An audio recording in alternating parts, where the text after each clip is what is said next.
menjelekkan orang-orang Islam sendiri. Bukan Islamnya yang jelek, tetapi adalah orang-orangnya. Dan itu tidak hanya kepada orang Islam, di Kristen, di Hindu, ada saja orang yang iya, mati bunuh diri tidak hanya orang Islam, yang ngebom tidak hanya orang Islam, ada juga agama lain. Tapi bahwa perbuatan itu jangan diartikan jihad. Artinya jihad itu ada 3 pengertiannya. Satu, jahada yujahidu jihadan dalam bahasa Arab, artinya kalau secara fisik jihad itu bisa berarti memang jihad fisik, bisa perang, bisa membela sesuatu karena fisik, itu jihad. Tapi kalau berpikir sungguh-sungguh, itu namanya istihad. Misalnya, ini boleh apa enggak, ini baiknya gimana, itu memikirkan sendiri, namanya istihad. Dari kata yang sama, jahada yujahidu jihadan. Kalau dia menahan nafsu semaksimalnya harusnya bisa melakukan, tapi dia tidak melakukan, itu namanya mujahadah. Mujahadah itu melawan sesuatu yang kaitan dengan nafsu. Saya ini seharusnya bisa bermaksiat, tapi saya tidak bermaksiat. Itu mujahadah, dan itu jihad. Itu juga jihad? Jihad. Nah, di dalam Islam ada jihad, selalu harus dikaitkan dengan jihad fisabilillah. Jihad fisabilillah itu jihad yang dibenarkan oleh Allah. Satu, niat yang benar. Niat yang benar. Sekarang niatnya apa? Ngebom itu niatnya apa? Karena boleh orang itu, jihad itu diperlukan kalau memang orang itu diserang. Misalnya tiba-tiba Indonesia diserang, kita wajib hukumnya jihad. Maka diperlukan TNI Polri dengan anggaran banyak. Kenapa? Karena untuk mempertahankan, itu perlu jihad. Ketika TNI Polri mati membela negaranya, itu jihad? Jihad. Oke. Dan bahkan jihad tidak hanya itu. Orang melahirkan saja, karena sungguh-sungguh fisik, meninggal dalam keadaan mati, itu syahid, itu jihad juga. Nah, tapi kan orang-orang ini menganggap bahwa dia berjihad untuk paham dia. Gitu. Jelas nggak benar, karena niatnya itu, satu, tujuannya nggak benar. Dua, caranya, karena niat benar, caranya salah. Misalnya orang miskin itu sana, kelihatan dari wajah-wajahnya, itu misalnya. Tapi caranya calon orang kaya, amin. Ya, caranya, amin, itu. Jangan tersinggung, memang kadang-kadang kenyataan itu pahit dirasakan. Aduh, makin jelasin lagi Ustaz. Sana kameramen maksudnya, bukan? Oh iya. Nolong kameramen itu orang miskin kita tolong, tapi caranya dengan ngerampok miliknya orang kaya misalnya.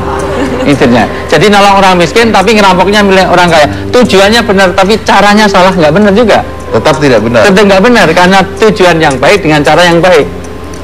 Ketiga, bidang kerjanya. Bidangnya apa? Karena kalau tujuannya benar, caranya benar, tetapi bidang kerjanya salah, misalnya bisnis narkoba. Tujuannya baik, mau memberi nafkah lahir batin pada anak. Jihad, bagus. Tetapi ternyata dia caranya dengan jual beli. Betul, jual beli, halal. Saya jual, kamu beli. Tetapi bidang kerjanya adalah bidang kerja narkoba, bandar narkoba. Maka menjadi tidak jihad. Jadi tidak jihad. Ya, maka itu harus lillah, fillah, dan ilallah. Artinya untuk Allah, dengan cara Allah, dan dibenarkan oleh Allah. Kalau jihad, kalau yang mati yang nggak jelas, yang nggak salah, keliru. Harusnya kalau memang jihad, mana yang dimusuhi.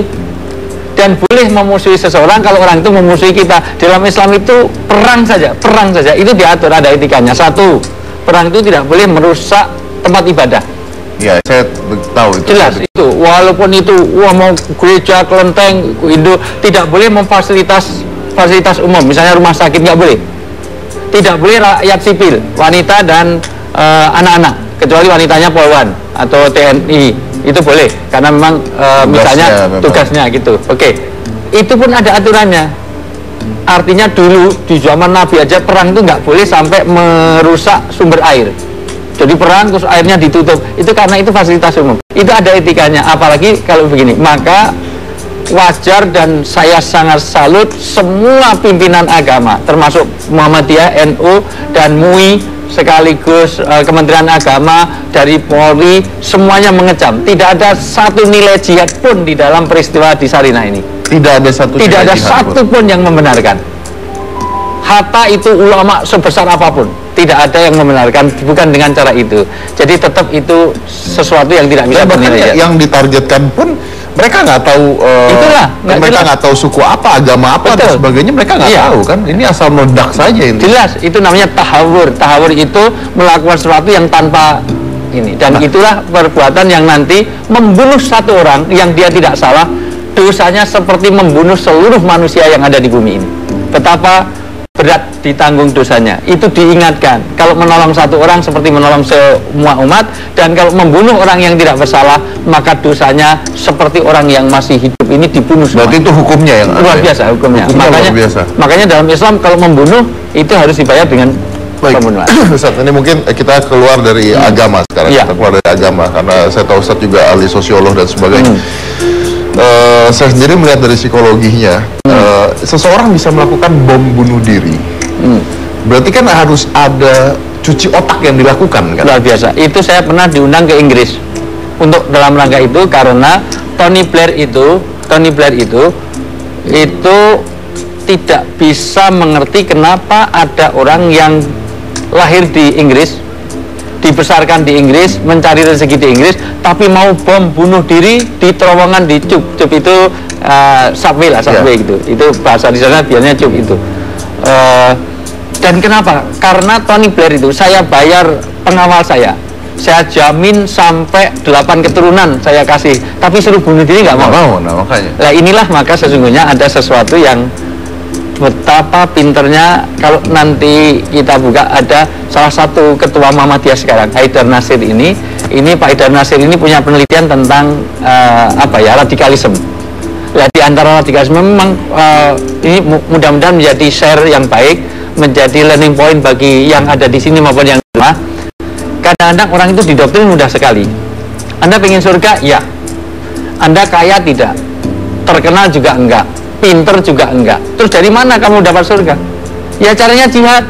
Kamu bom satu orang, tapi itu menghentikan banyak orang. Maka cuma di brainwash, bidadari menunggu Anda. Anda sini kawin aja nggak laku-laku, sudah kawin aja cerai lagi. Buat apa? Surganya gampang.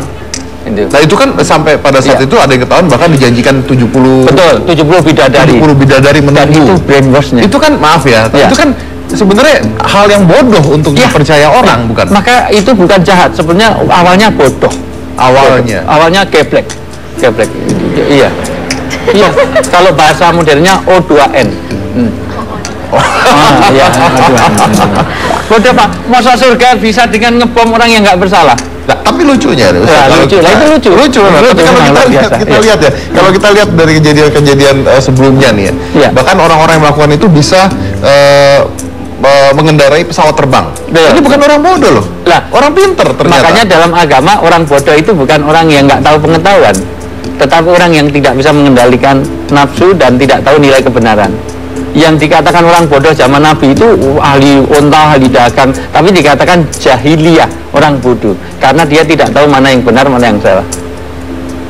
Contoh, orang yang merugikan orang lain itu orang bodoh, walaupun dia sarjana.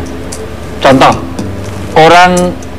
bentuk kebodohan itu banyak. Orang kampanye itu biar orang itu biar senang, tapi dengan kampanye kadang-kadang orang malah takut.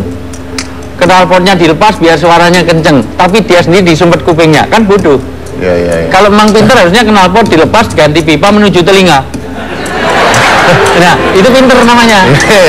Nah, ini namanya perbuatan cerdas. Dan sering orang itu ini, karena ini penyakit pertama bangsa kita ini, pengen without walk. Banyak orang itu pengen meraih satu kesuksesan, tapi dengan jalan pintas. Sekarang saya tanya di sini aja. Kalau ada pengemis di depan rumah kita kasih uang 1.000 rupiah, tapi kita pending. Mohon maaf, nggak saya kasih 1.000 sekarang.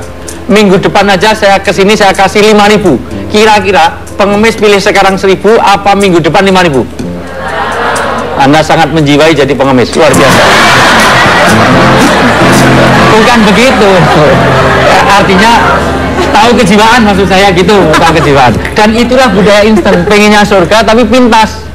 Loh mohon maaf loh, orang-orang yang seperti itu tidak punya pengetahuan basic, pengetahuan yang bagus. Saya potong nih, ini supaya tidak menyesatkan penonton kita juga. Berarti kan brainwash seperti itu ada. Orang dijanjikan surga dengan cara jalan pintas. Nah, pertanyaan saya supaya ini tidak terjadi, supaya penonton kita juga tahu, itu kan brainwash yang salah. Nah, apakah artinya itu semua penipuan kan? Betul. Penipuan kan? Karena secara hukum Islam pun tidak ada cara pintas masuk surga dengan cara seperti itu kan? Tidak ada. Orang buat apa Nabi itu sampai susah payah, betapa sampai dakwah sana kemari ditolak sana sini, buat apa pakai sholat malam kakinya bengkak. Kalau bisa surga begitu enak banget, tinggal bawa bom surga, enak sekali. Kan tidak semudah itu, maka jangan mudah dibodohin. Tolong, jadilah orang-orang yang pinter. Mosok surga kok mudah sekali, bawa ransel terus bom di Sarina ke surga. Surga yang mana yang kamu dapatkan? Ya memang jadi terkenal, memang terkenal. Jadi semuanya. Tapi meninggal juga pas terkenal, tapi meninggal. Meninggal tapi kan terkenal, lumayan gitu. Oke, sebelum saya break nih, jadi sebelum saya break saya tanya terakhir. Jadi orang-orang yang melakukan itu adalah orang-orang bodoh. Bodoh dalam pengertian tidak paham agama. Mohon maaf, rata-rata mereka tidak punya basic pengetahuan yang cukup. Mereka bukan lulusan pesantren yang mohon maaf belajar agama secara detail. Jarang rekrutmen itu oleh orang-orang ahli agama. Mereka hanya karbitan, hanya tahu 1-2 hadis rata-rata. Dan itu penelitian dari salah satu yang disertasinya yang sekarang jadi ketua Muhammadiyah sekarang. Oke, baik, kita akan kembali lagi. Ustadz masih ada di sini. Habis ini kita akan membahas tentang kabar kekinian, membahas sisi lain dari